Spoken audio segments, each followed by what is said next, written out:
नालासोपारा पश्चिम टाकीपाड़ा दांगेबाग से 3 करोड़ घोटालों की बड़ी खबर आ रही है। आइए जानते हैं क्या है पूरा प्रकरण। नालासोपारा पश्चिम मास डांगे नामक विकासक बिल्डर जो अवैध बिल्डिंगों का निर्माण करता है, जो डांगेवाड़ी नालासोपारा पश्चिम में रॉयल अपार्टमेंट नाम से कई बिल्डिंगों का अवैध निर्माण किया है। वहां से उसने इन्वेस्टमेंट और फर्जी तरीके से एक ही रूम कई लोगों को बेच दिया है। साथ में अनेक लोगों से हैवी डिपॉजिट के नाम पर एक ही फ्लैट नंबर से कई लोगों से 2 से 3 लाख रुपए ले लिया। इस तरह से करते हुए लगभग 3 से 3.5 करोड़ रुपए तक उठाकर 9-2-11 हो गया है और लोग अपने पैसे पाने के लिए और घर पाने के लिए इधर उधर भटक रहे हैं। इस पूरे प्रकरण का खुलासा हिंदू मुस्लिम एकता के अध्यक्ष अहमद मेमन ने किया है।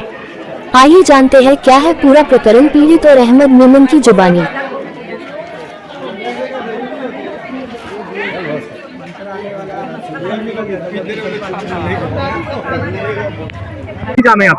देखिए, ये नालासोपारा वेस्ट सोपारा गांव का टाकीपाड़ा करारीबाग नाम का एरिया है, डांगेबाग नाम का ये एरिया है। यहाँ पे मास डांगे नाम का एक बिल्डर, जिसने यहाँ पे सैकड़ों लोगों के साथ बहुत बड़ा फ्रॉड करके यहाँ से 9-2-11 हो चुके हैं, यहाँ से फरार हो चुका है। उसने लोगों को एक एक रूम 2-3 दिन को बेचा है, एक एक रूम 2-3 दिन को हेवी पे दिया है, एक एक रूम को लोगों को भाड़े के नाम पे घुमा के, इन्वेस्टमेंट के नाम पे घुमा के ये 3-3.5 करोड़ का फ्रॉड करके यहाँ से भाग चुका है। और ये सारे लोग रास्ते पे आ चुके हैं, सारे लोग बेघर हो चुके हैं, किनको यहाँ पे अभी फ्लैट नहीं मिल रहा है, जो जिनका रूम मालिक है उनको यहाँ पे से फ्लैट खाली करवा रहे हैं। सब लोग यहाँ पे हो चुके परेशान। और ये छोटा मोटा स्कैम नहीं है, नालासोपारा वेस्ट का सबसे बड़ा स्कैम है। 3-3.5 करोड़ तो हमारे पास ऑन पेपर आया है, और कितने लोग तो भी आ रहे हैं हमारे पास जिन लोगों और लोगों का फ्रॉड हुआ है और मास डांगे लोगों ने फ्रॉड किए हैं। ये जो बिल्डिंग है, क्या ये लीगल बिल्डिंग है या अनलीगल है? नहीं, अनलीगल बिल्डिंग है। देखिए, गरीब लोड बेरिंग बिल्डिंग है। लोड बेरिंग बिल्डिंग का विषय बाद में आता है। सबसे बड़ा विषय तो ये है कि गरीब लोग तो सिडको बिल्डिंग में रूम ले ही नहीं सकते हैं, बराबर। और ये जो बिल्डर लोग है, ये लोग जो फ्रॉड बिल्डर लोग है, वो फंसाते भी किसको है? गरीब लोगों को। तो ये बहुत बड़ा स्कैम लोग ने गरीब लोगों के साथ किए हैं। यहाँ पे जो लोग इकट्ठा हुए हैं, जिन लोगों के साथ इतना बड़ा फ्रॉड हुआ, उनकी एक ही मांग है कि हमको इंसाफ मिलना चाहिए, न्याय मिलना चाहिए, हमको हमारा पैसा वापस मिलना चाहिए। अगर इनको इनका इंसाफ नहीं मिला, न्याय नहीं मिला, तो ये सब लोग सड़कों पे उतरेंगे और बहुत बड़े लेवल पे आंदोलन करेंगे। हमारी प्रशासन से एक ही मांग है कि मास डांगे के ऊपर कड़क कार्रवाई की जाए और इनका पैसा वापस दिलाया जाए। क्या पुलिस प्रशासन से आपने मदद लगाई? कई दिनों से 6-7 महीनों से यहाँ जितने लोग खड़े हैं, जितने लोगों के साथ फ्रॉड हुआ है, उन लोगों ने पुलिस प्रशासन के पे अलग अलग अर्जियां किए हैं। थोड़ी बहुत कार्रवाई हुई है, प्रॉपर तरीके से कुछ कार्रवाई नहीं हुई है। प्रॉपर कार्रवाई करने के लिए हमारी अभी एसपी डीसीपी साहब से मुलाकात है और हमारे सीनियर पीआई साहब से मुलाकात है। हम पूरी कोशिश कर रहे हैं कि इनको, इनका गरीबों को इनका हक, इनका पैसा इनको वापस मिलना चाहिए, वो मिलेगा। सर, ये गरीब लोग फंसे, ये जानकारी आपको कभी मिली? मुझे जानकारी 2-3 दिन पहले मिली। ये लोग 6 महीने से परेशान हैं, यहाँ वहाँ सब जगह भाग रहे, कोई इनकी मदद नहीं कर रहा है। 2 दिन पहले हमें जानकारी मिली, हमने सबसे मीटिंग किए, सबके पेपर इकट्ठा किए, और कल ही हम लोग ने मास डांगे घर के बाहर लोग इकट्ठा हुए थे, जो आक्रोश था उनका, वहाँ पे इकट्ठा हुए और लोगों को पता चला कि इनका इतना बड़ा इनके साथ फ्रॉड हुआ है। और हम फिर पुलिस प्रशासन के पास भी रात को गए थे। पुलिस प्रशासन ने हमारी अभी सीनियर पीआई साहब से मीटिंग फिक्स किए हैं और सीनियर पीआई साहब ने आश्वासन दे रहे हैं कि अब पूरी की पूरी कार्रवाई करके मिलेगी। सर, आप बोल रहे हैं कि बहुत सारे लोगों को अभी जब एग्रीमेंट देखा तो हमको ध्यान में आ रहा है कि कोई 2.5 लाख 2 लाख से हेवी डिपॉजिट दिया है और वहाँ पे पुलिस एनओसी है। तो प्रशासन निष्कार्य है क्या? वो क्या देख रहे हैं? एनओसी एक ही रूम पे ऊपर 2-2 एग्रीमेंट हो रहे हैं। हाँ, तो उसमें प्रशासन क्या कर रही है? उसमें क्या होना चाहिए? देखिए, सबसे बड़ा फ्रॉड जो प्रशासन को घुमाने का, देखो प्रशासन के बाद जो एग्रीमेंट लेके घुमाने का काम कौन करते हैं? ये ऐसे मास डांगे जैसे फ्रॉड बिल्डर करते हैं। तो वो लोग प्रशासन को गुमराह करने का काम करते हैं। तो फिर प्रशासन तक भी ये बात पहुंची है, प्रशासन ने खुद भी ये चीज पे देखा है और कार्रवाई करने के उन्होंने देखे कि एक एक रूम पे 3-3 4-4 सेल के एग्रीमेंट बन रहे हैं कम से कम 6-7 महीने में, 1 साल भर में। तो उसके ऊपर भी कार्रवाई करने के लिए फ्रॉड का, 420 का, फोर्जरी का भी वो गुना दाखिल प्रशासन अपने इस पे, शासन प्रशासन इसके ऊपर मास डांगे ऊपर करने वाला है। देखिए सर, क्या पता है कि आपके हाथ में बहुत सारे जो ये देखो, ये ऐसे एग्रीमेंट अभी मेरे पास आए, किसी ने 2 लाख है, किसी का 3 लाख है, किसी का 4 लाख है, मेरा खुद का पर्सनल 2 लाख है, मेरी सास का 3.5 लाख है, मेरी मामी साहब का 7 लाख है और बड़ी वाली मामी सास का 1.5 लाख है। यानी मेरे घर का ही 10-12 लाख रुपया है।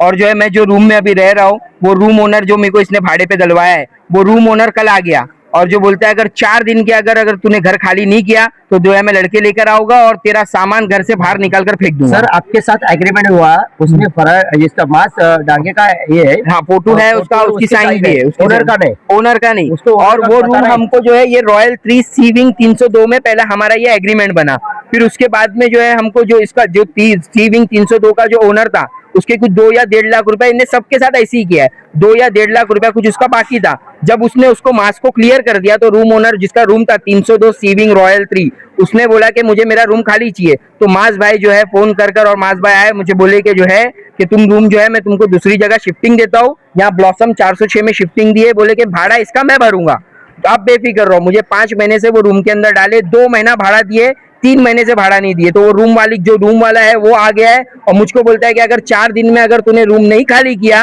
तो जो है तेरा सामान मैं लड़के लेकर आकर बाहर निकाल कर फेंक दूंगा। मेरे 3 छोटे छोटे बच्चे और अभी आने को ये 10-12 दिन के अंदर रमजान है, बताओ मैं कहाँ जाऊंगा, मैं रास्ते पर जाऊंगा या कहाँ जाऊंगा? तो मेरी एक ही माने, देखो सबसे पहली बात तो ये जितने भी बड़े बड़े लोग हैं और बड़े बड़े लोग बने भी रहे हैं, ये जो है वोट मांगते हैं, ये सारी चीजें वो उनका पर्सनल है, हम नहीं जानते। ये गरीबों के साथ जो जनता के साथ जो ये जो अन्याय हुआ है, जो इनके पैसे डूबे हैं, हमको नहीं मालूम क्या लीगल है क्या इलीगल है, हमारे साथ ठगी हुई है। तो ये अहमद भाई हमारे साथ खड़े, उनके माध्यम से और आपके न्यूज के माध्यम से हम ये चाहते हैं कि हमारी आवाज ऊपर तक पहुंचे और आवाज पहुंचने के बाद के उसको हम कोर्ट में जाएंगे, पेशी करेंगे, उसको अदालत के अंदर रखेंगे, वो स्टे लेगा, ये सारी चीज नहीं चाहिए। क्योंकि जो है ये जो है साल भर से वो हमको वक्त ही दे रहा है, हम ये चाहते हैं कि हमको हमारा अब पैसा चाहिए। ऐसा नहीं कि इनके पास प्रॉपर्टियां नहीं है और ये बहुत जो है गरीब लोग है, ये सारा पूरा इलाका उनका है, ये जो खाली जगह है ये पूरी इनकी है। समिलपाड़ा के अंदर कहीं बिल्डिंग है ये बांधे हुए, बाहर साइड में कहीं कहीं ये बंगलों का काम करते हैं, इनके पास ऊपर वाले ने इनको पैसा दिया है,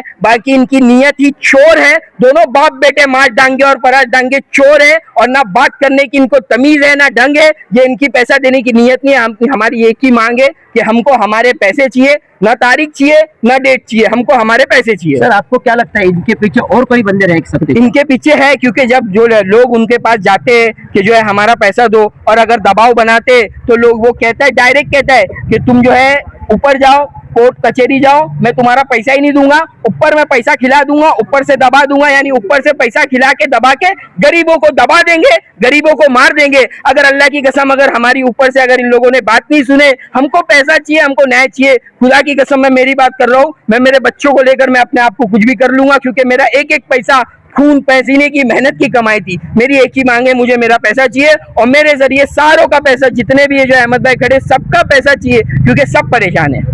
आपके साथ क्या फॉल्ट हुआ है? 7 लाख अमाउंट लिए है, मेरे को पहले बुकिंग करने का बोला था कि बुकिंग करे, तो 1 साल हो गया बुकिंग करके, तो मुझे पैसे बिना पैसे दे रहे ना मेरा घर दे रहा है।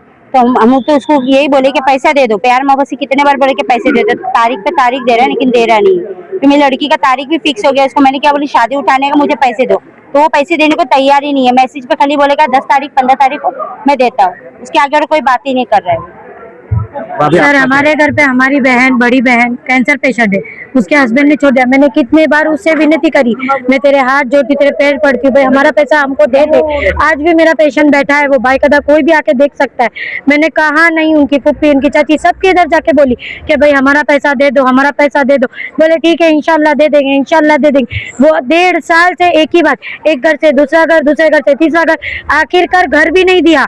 अब वो हम लोग हमारे घर पे कितने दिन से थे, बेचारे लोग इधर उधर इधर उधर, हम लोग कितने दिन से पैसे उनसे मांग रहे, वो दे ही नहीं रहे। हम मरीज लेके अभी छत पर ऐसा प्लास्टिक बांध के रह रहे हमारे को, मगर अभी तक के उन्होंने पैसा नहीं दिया। हमारा 3 लाख उनके पास अटका हुआ है, ये एग्रीमेंट हमारे पास है। आगे क्या आप पाउल क्या उठाने वाले, आगे क्या स्टेप लेने वाले? अभी है जो सब भाई बहन लोग हम लोग सब मिलके जो जैसे वो अहमद भाई हमको बता रहे हम करे, क्योंकि हमारे से जितना हो सकता था हम लोग ने 1.5 साल सबर करे।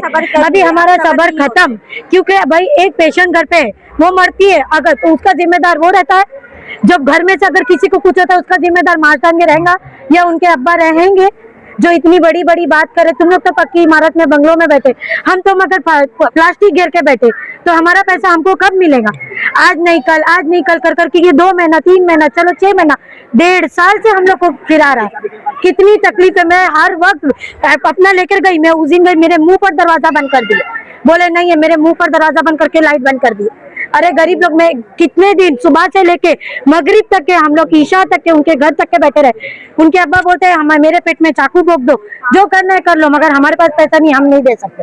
तो अरे हम क्या कर सकते, हम कैसा पैसा लाएंगे? आप जब इतने अमीर होके बोल रहे हमारे पास पैसा, तो हम गरीब कहाँ जाएंगे? हम लोग तो कितना मुश्किल से ये 3 लाख रुपए जमा करें, ये कहाँ से, हम किससे मांगे? इसलिए हम लोग से यही उम्मीद है। हमारा रकम ले रहे, हक का पैसा, हम भीख नहीं मांग रहे, मास डांगे से फरार डांगे से हम भीख नहीं मांग रहे, हमारे कसौटी के पैसे मांग रहे, हमारी मेहनत के पैसे प्रॉपर्टी लेने के लिए वो हम पैसा मांग रहे। ये देखो एग्रीमेंट सब कुछ है और ये अर्जी भी दिया लिया मैंने 3 महीना पहले बड़ी चौकी के अंदर नाला सुपारा में चौकी दिया और ये सब प्रूफ है, चेक सब कुछ है। अब मैं बहरहाल मुझे घर भी नहीं है रहने के लिए और मैं पेशेंट हूँ, टाटा पेशेंट। कहाँ पे था? उनसे पैसे दिए थे हमने लेने, रूम लेने के लिए दिए। कितना सालों से? 2 साल हो गया। 2 साल आपको हो गया है। मेरा भी सुनो, 4.5 लाख रुपए मेरा निकलता, मेरे भांजे भतीजे का 2.5 लाख रुपए निकलता। हाईवे पे लिया उसने और दूसरे को भी हाईवे पे दिया, हमको भी हाईवे पे दिया। 2 महीना भाड़ा दिया, उसके बाद में भाड़ा नहीं, कुछ नहीं, अभी 6 महीना होगा, भाड़ा भी नहीं मिला, कुछ पैसा भी नहीं मिला। और हम दोनों तरफ से, हम बुढ़ा बुढ़ी का कमाने वाला कोई नहीं, हमारा को घर खर्चा चलाना मुश्किल होगा, हमारा पैसा हमको दिला दो, बस हमारा यही मांग है कि हमारी पैसा हमको दे दो। चाचा क्या है? जिस उम्र में आराम करने की जरूरत रहती है उसने टाइम पे आप परेशान हो रहे हैं, क्या वजह से बताइए? मैं 4.5 लाख रुपए मास्क दिया, 4.5 लाख रुपए। अब घर नहीं दे रहा, कुछ नहीं दे रहा, काम धंधा नहीं, भाड़े पे रह रहे, भाड़ा सामान भर रहा, वो आदमी काम कर रहा और हम लोग खा रहे, हमारे बेटा भी नहीं है। ये इतने दोनों भी ऐसी है कि तुम लोग चौकी में जाएंगे तो कुछ नहीं होगा। ये किस बिना पे बोलता है? ये हम लोग को बोलता है तुम लोग चौकी में जाओ, तुम कुछ भी कर ला पा, तुम्हारे पैसे नहीं मिलने वाले। तो किसके बिना पे बोलता है? ये कोई है इसका सपोर्ट, तभी तो ये बोलता है ना कि तुम लोग जाओ, कुछ नहीं हो सकता है तुम लोग का, तुम लोग हाथ पीटते रह जाएंगे, 1 रुपया नहीं दूंगा तुमको। तो ये किस बिना पे इतनी बड़ी बड़ी बातें हमको करता है? ओनर लोग भी सब एक ही बात करते हैं, हेल्प कर रहा है जब तो बोल रहा है ना, वो सब कर रहे हैं जब तो बोल रहा है ना। चाहे तो उनको 24 घंटे के अंदर ढूंढ के लाके आपके सामने खड़ा कर सकते हैं, लेकिन नहीं, आज मैं नवंबर से मेरी जो कंप्लेंट है वो नवंबर की है। हम लोग मीरा रोड से कंप्लेंट करते हुए वहाँ की चौकी से, फिर भी हमारी कोई सुनवाई नहीं हुई, बस खाली बोलते हाँ कर रहे। वहाँ पे क्या पता क्या होता है, कुछ समझ में नहीं आता, पैसे खिलाते सब बैठ जाते, कुछ नहीं हो रहा है। कहीं सब वैसी के वैसी रखा, यहाँ हम लोग पागल हुए पड़े सबके सब। अभी चौकी जाएंगे, जो होगा वो देखा जाएगा।